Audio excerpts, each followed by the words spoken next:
अस्सलामुअलैकुम and welcome class. मैं हूं आपका टीचर सैयद बख्त। कर रहे हैं सेकंड ईयर मैथमेटिक्स और 2.10 का क्वेश्चन नंबर 5 करने लगे हैं, which is quite similar with question number 4। आप कहेंगे सर सिमिलर कैसे हुआ, वहां तो हमारे पास ट्राइंगल थी और यहाँ पे हमारे पास रेक्टेंगल है। सही कह रहे हैं आप, लेकिन जब हम क्वेश्चन को करेंगे तो आपको खुद अंदाजा हो जाएगा कि हाँ यार ये तो काफी सिमिलर है।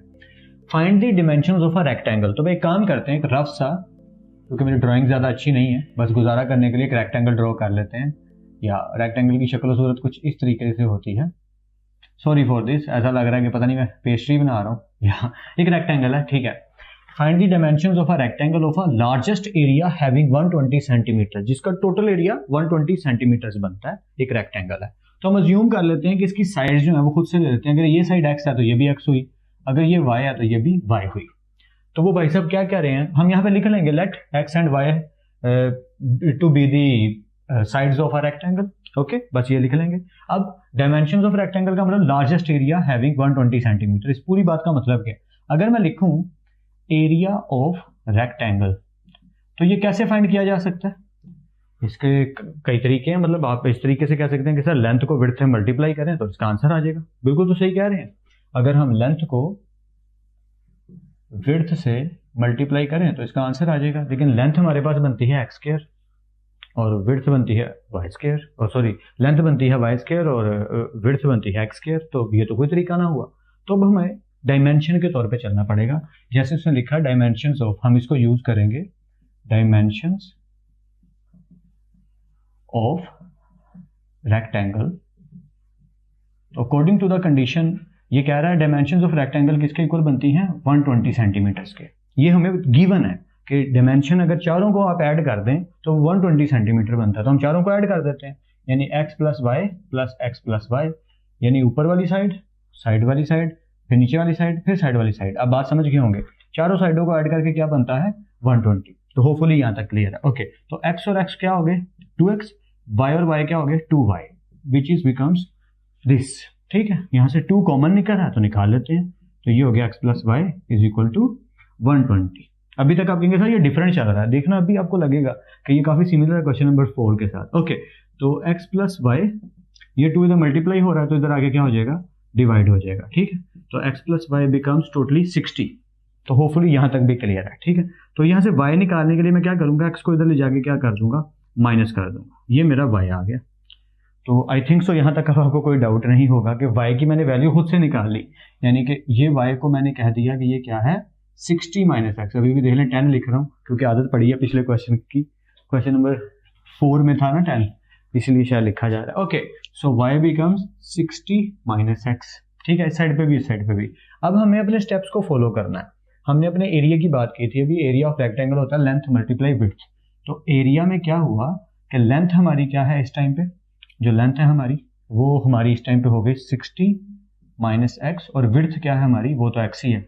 ऐसे ही है ना, ये देखिए y हमने निकाल लिया, उसकी वैल्यू निकाल ली, वो मैंने उसकी जगह लिख दी, और x तो अपनी जगह पे मौजूद ही है तो x अपनी जगह पे रहा और y की जगह उसकी वैल्यू पुट कर दी। यहाँ पे लेंथ थी हमारी, इस तरह लिख लें या इस तरह लिख लें कोई फर्क नहीं पड़ता, लेंथ थी y और विड्थ थी x, ऐसे समझ लीजिए।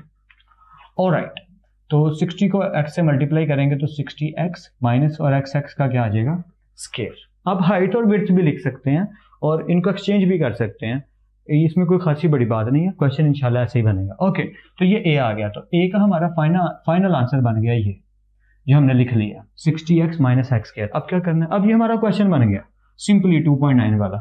सारा प्रोसेस सेम है, differentiate with respect to x से शुरू हो जाते हैं। तो फर्स्ट डेरिवेटिव फाइंड करते हैं। तो फर्स्ट डेरिवेटिव क्या आएगा, ये आ जाएगा 60x की जगह 60 माइनस और एक्स स्क्वायर का डेरिवेटिव आएगा माइनस 2x। सेकंड डेरिवेटिव चाहिए वो भी फाइंड कर लेते हैं इधर ही। फॉर सेकंड डेरिवेटिव 60 साहब तो खत्म हो जाएंगे और x माइनस 2x का डेरिवेटिव आएगा माइनस 2। तो होपफुली यहाँ तक क्लियर है। ओके, अब हमें क्या चाहिए, अब हमें चाहिए पुट कर दीजिए फर्स्ट डेरिवेटिव को equal to 0 for stationary point. काफी टाइम से नहीं लिखा, लिख लेते हैं। फॉर स्टेशनरी पॉइंट पुट कर दीजिए फर्स्ट डेरिवेटिव को इक्वल टू 0। फर्स्ट डेरिवेटिव क्या जी 60 minus 2x equal to 0, minus 2x उधर जाके क्या हो जाएगा प्लस 2x, 2 मल्टीप्लाई है इधर आगे क्या हो जाएगा डिवाइड हो जाएगा। तो x का फाइनल आंसर आया 30। ठीक है, होपफुली आप समझ पा रहे हैं कि ये क्या हुआ, सिंपल सा प्रोसेस है। हमने फर्स्ट डेरिवेटिव को पकड़ा, उसको इक्वल टू 0 ले लिया, उसमें से x निकल आया, x is equal to 30। And hopefully कि आपको ये सारा समझ आ गया। ठीक है, अब x को क्या करेंगे, सेकंड डेरिवेटिव पे पुट करेंगे, तो कर देते हैं put x is equal to 30 in d square over d x square. क्या है सेकंड डेरिवेटिव, सेकंड डेरिवेटिव है ये -2 विच इज लेस देन 0। तो हम लिख देंगे f हैज रिलेटिव, जो हमारा फंक्शन है, फंक्शन हैज रिलेटिव क्या बनता है, लेसर है तो मैक्सिमा आएगा, maxima at x is equal to 30। तो होपफुली यहां तक कोई डाउट नहीं है, सब क्लियर है। अब हम बात करेंगे उन्हीं चीजों की जिनकी डायमेंशन की हमने बात की थी।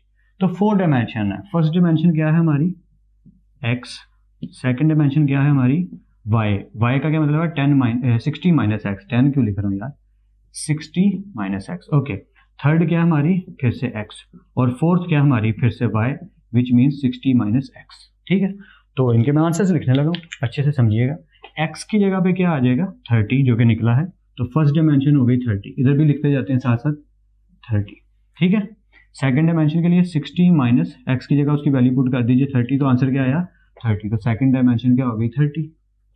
थर्ड डायमेंशन फिर x है तो इसका भी आंसर क्या आया 30, तो इधर लिख देते हैं 30। और फोर्थ डायमेंशन का मतलब 60, x की जगह उसकी वैल्यू पुट कर दीजिए, तो आंसर क्या आया 30, तो फोर्थ डायमेंशन भी क्या हो गई 30। तो सही तो कह रहा था वो बुक वाला, बात सही कह रहा था कि अगर हम इन 4 के 4 को ऐड कर दें, यानी 30 पहली साइड, दूसरी side, third side and fourth side, तो आंसर क्या बनता है 120 बनता है। ये देखिए लिखा हुआ है। तो होपफुली आपको बात समझ आ गई है कि यहाँ से बात शुरू हुई थी डायमेंशन ऑफ रेक्टेंगल। तो 4 डायमेंशन है रेक्टेंगल की, चारों की वैल्यूज हमने पुट करके देख लिया कि 120 बनता है। वो बात बिल्कुल ठीक कह रहे थे। क्वेश्चन क्या था कि हमें वही फाइंड करनी थी। देखिए ना, फाइंड द डायमेंशन, चारों डायमेंशन फाइंड करनी है ऑफ अ रेक्टेंगल, रेक्टेंगल की ऑफ लार्जेस्ट एरिया हैविंग, जिसका सबसे बड़ा एरिया क्या बनता है 120। तो होपफुली आपको समझ आ गया कि क्वेश्चन कैसे हमने किया। सिंपल से स्टेप्स थे, कोई खासी इसमें मुशक्कत डालने की जरूरत ही नहीं पड़ी, सिंपली बस कुछ स्टेप्स को फॉलो करते गए और क्वेश्चन हो गया। तो होपफुली आपको ये क्लास अच्छे से समझ आ गई होगी। अगर कहीं भी कोई डाउट है तो वीडियो को पीछे करके आप देख सकते हैं। प्लेलिस्ट जरूर फॉलो कीजिएगा। कई दफा स्टूडेंट कमेंट करते हैं सर ये वाला लेक्चर या क्लास या क्वेश्चन नहीं मिल रहा। रीज़न ये है कि आप सीक्वेंस में नहीं देख रहे होते, तो मे भी आपको वीडियो ना मिल रही हो, वरना प्लेलिस्ट में तो इंशाल्लाह आपको मिल ही जाएगा, क्योंकि मेरी कोशिश होती है सारे क्वेश्चंस करवाऊं। तो फिर मिलते हैं नेक्स्ट लेक्चर में, तब तक अपना और अपने घर वालों का बहुत ख्याल रखिएगा। खुद आप सबको बेहद खुश रखे और बहुत कामयाब करे। खूब मेहनत करते रहिए लेकिन स्मार्ट वर्क के साथ। अल्लाह हाफिज़ क्लास।